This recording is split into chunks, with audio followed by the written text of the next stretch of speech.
You just laughed at something. Maybe it was today, maybe it was an hour ago, maybe it was something stupid, a video, a typo, something someone said that wasn't even that clever, and you laughed anyway, involuntarily, audibly, in a way you didn't plan. Here's what's strange about that. You produced a sound, a specific, recognizable, cross-cultural sound that every human being on Earth makes, that babies make before they can speak a single word, that blind children make without ever having watched someone else do it, that you produce dozens or hundreds of times a day without thinking. And almost nobody asks the question that should be obvious. Why does that sound exist? Not what makes you laugh. Comedians have been working on that for centuries, but the sound itself, the exhale, the vocalization, the shaking of the chest and shoulders, why in the entire range of sounds a human body can produce, did evolution land specifically on that one as the output for finding something funny?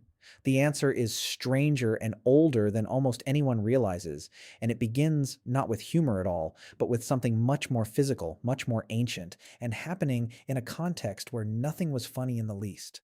Let's start by dismantling the most common assumption about laughter, that it's fundamentally about humor, about jokes, about wit, about something being clever or unexpected or subverted. This assumption is wrong, not partially wrong. Fundamentally, demonstrably wrong in a way that completely reframes what laughter actually is. Robert Provine, a neuroscientist who spent years studying laughter in natural settings, not in labs, not in comedy clubs, but by following people around and recording when they actually laughed in real life, found something surprising. In his observations, the overwhelming majority of laughter in everyday conversation had nothing to do with jokes or humor whatsoever.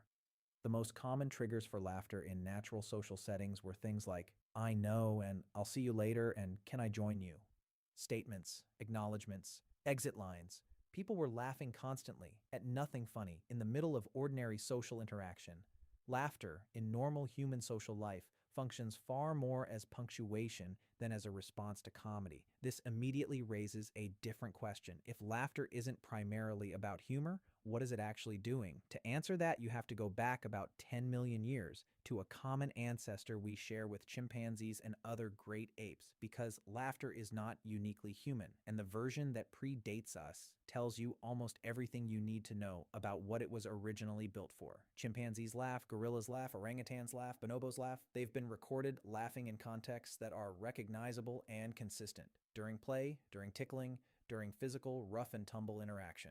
If you slow down the recordings of chimpanzee laughter and filter the frequency, it sounds different from human laughter. It's breathy in and out, panting rather than ha-ha, but the structure, the social context, and the trigger are recognizable. Marina Davila Ross, a researcher who spent years analyzing primate vocalizations, mapped the acoustic structure of laughter across multiple great ape species and found that the sounds form a consistent evolutionary progression, with human laughter sitting at the end of the continuum. Modified, elaborated, but unmistakably descended from the same root vocalization.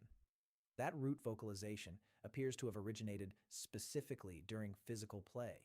The breathy, panting sound that chimpanzees make during wrestling and chasing and tickling appears to function as a signal, a continuous, audible marker that says this is play, not aggression. Keep going. I'm not actually fighting you.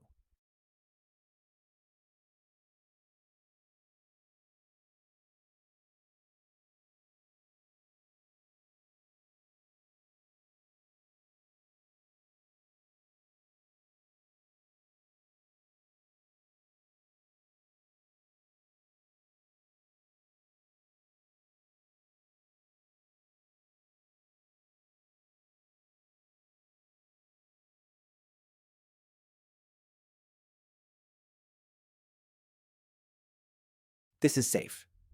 This is not a trivial distinction in the life of a social primate. Physical play looks, from the outside, almost identical to fighting. The same body contact, the same grabbing and wrestling, the same facial expressions, the same elevated energy. Without some kind of continuous signal that specifically codes this as play rather than attack, every play session risks being misread by other members of the group, or by the participant themselves, and escalating into real conflict. The panting vocalization solves this problem. It's a real-time broadcast of intent. Every breath out is another signal that reframes the interaction. This is still play. We're still okay. Keep going. Now, here's the jump that explains almost everything else. As the hominid line evolved, as groups got larger and social complexity increased, as language began to emerge and social bonds became a critical survival resource, something happened to that play signal. It got decoupled from the physical play that originally triggered it and became applicable to social situations more broadly.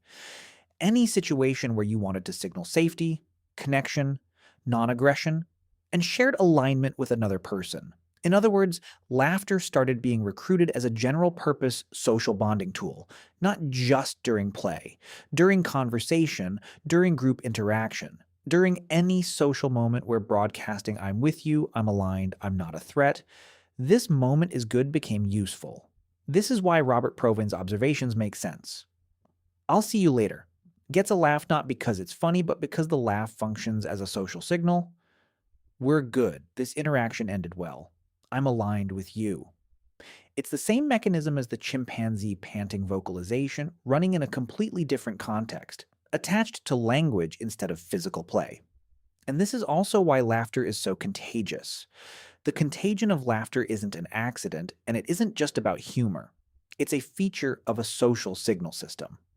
If laughter evolved as a marker of group cohesion and shared safety, then a contagious laugh, one that spreads through a group, serves the function of synchronizing the group's emotional state. Everyone laughing together is everyone simultaneously broadcasting "we're aligned, this is good, we're safe." Group laughter is, in evolutionary terms, a form of coordinated social bonding. There's a reason professional comedians know that a single person laughing in an audience is almost impossible to maintain in isolation. Once one person starts, the laughter tends to either spread or die. Because laughter isn't designed to be a solo signal. It's designed to be collective. Now here's the twist that changes how you probably think about the relationship between laughter and humor. If laughter is fundamentally a social bonding signal that predates language, then humor, the actual content, the joke, the wit, isn't what laughter is for. Humor is what humans developed to deliberately trigger laughter after the fact, because laughter was already so valuable as a social signal. The joke didn't come first and create laughter. Laughter came first as a play signal, became a social bonding tool, and then humans, being humans, figured out how to reliably trigger it on purpose. Comedy is the technology humans invented to generate a social bonding signal on demand. The signal was already there. Comedy is just the delivery mechanism. This flips the usual intuition completely. You probably think of laughter as the response to something funny. The actual sequence is ancient vocalization serves play safety function. Vocalization gets recruited as social signal. Social signal becomes valuable enough that humans develop ways to deliberately trigger it, and we call those ways humor. Humor is the tool.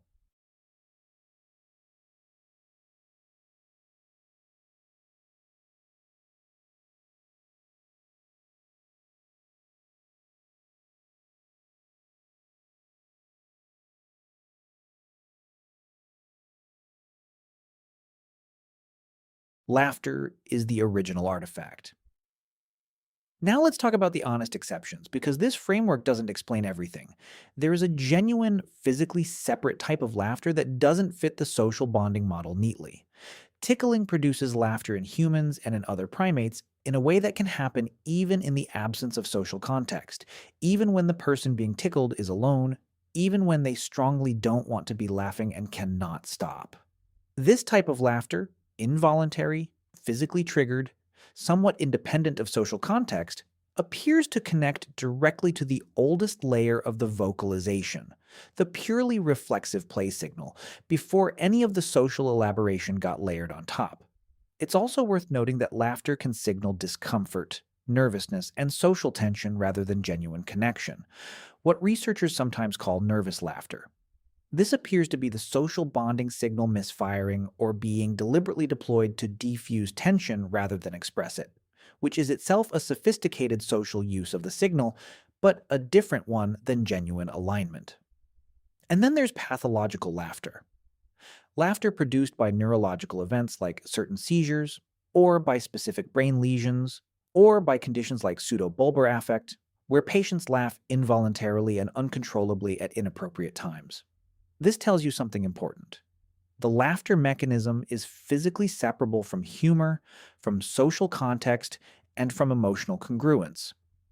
The vocalization and its neural trigger can fire independently of all the social and emotional content that normally surrounds it. The mechanism is ancient enough and low level enough to exist underneath all of the social elaboration. So, what does all of this mean for the experience you're probably most familiar with?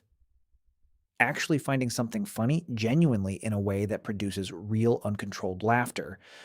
What's happening in those moments neurologically appears to be a genuine overlap of the social bonding mechanism, the reward system, and a specific cognitive process that researchers call benign violation detection, the perception that something is wrong, unexpected, or rule breaking in a way that is simultaneously harmless. The mind detects a mismatch, a subversion of expectation, something that doesn't fit. And if it's clearly safe, clearly non threatening, clearly benign, the cognitive jolt of that detection gets routed through the laughter mechanism. The laughter is the signal that the violation was safe. The shared laughter is the signal that you and the people around you agree it was safe. It's the play signal doing exactly what it always did, coding an interaction, or a moment, or an idea as not threatening, as okay, as something that can be engaged with rather than fled from. Which means that at the deepest level, when something is genuinely funny, not politely funny, not socially funny, but actually funny in a way that makes you laugh without meaning to, what you're responding to is a signal your nervous system sends that says, this is fine, this is safe, this is play. The same signal a chimpanzee sends when it's wrestling with its sibling and wants to make absolutely sure neither of them is actually fighting. The same signal that was being sent in some form tens of millions of years before anyone on Earth had a single word for any of it. So the next time you laugh at something stupid, something that isn't even clever, something you can't quite explain why it's funny, understand that the laugh itself is not a response to the content. The laugh is the whole point. An ancient signal still doing its original job, just in a species that got complicated enough to mistake the signal for the message.